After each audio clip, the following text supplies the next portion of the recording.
বন্ধুরা, ইটার চ্যানেলে তোমাদের সবাইকে স্বাগত। আজকে আমি বানাবো পাট পাতার বড়া। তার জন্য দেখো আমি পাট পাতাগুলো বেছে এর ডোগাগুলোকে নিয়ে নিয়েছি। এবার আমি একটা ব্যাটার বানিয়ে নেব।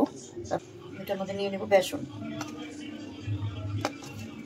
দিয়ে দেবো হইতে যায় বড় চামচির 1 চামচি চালের গুঁড়ো, দেবো হলুদ গুঁড়ো, লঙ্কা গুঁড়ো, একটু জিরের গুঁড়ো, দিয়ে দেবো স্বাদ মতো নুন, দিয়ে দেবো 1 চামচি চিনি।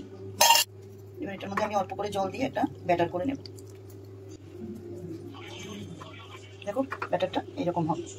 ব্যাটারটা রেডি হয়ে গেছে। আমি একটু 10 মিনিটের জন্য এটাকে ঢেকে রাখবো। বন্ধুরা, এই যে দুটো করে ডোগা একসাথে করে নিয়ে এটাকে বেসনের মধ্যে এইভাবে চুবিয়ে বাড়তি বেসনটা এইভাবে ঝেড়ে নিতে হবে।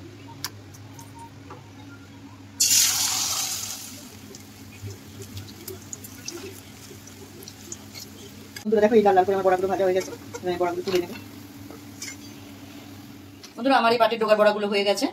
তোমরা বাড়িতে ট্রাই করবে, খেতে খুবই ভালো লাগে গরম গরম ভাতের সাথে। বন্ধুরা, তোমাদের যদি আমাদের এই রেসিপিটা ভালো লাগে তাহলে তোমরা আমাদের চ্যানেলটাকে লাইক শেয়ার সাবস্ক্রাইব করে দেবে, আমাদের পাশে থাকবে। ধন্যবাদ।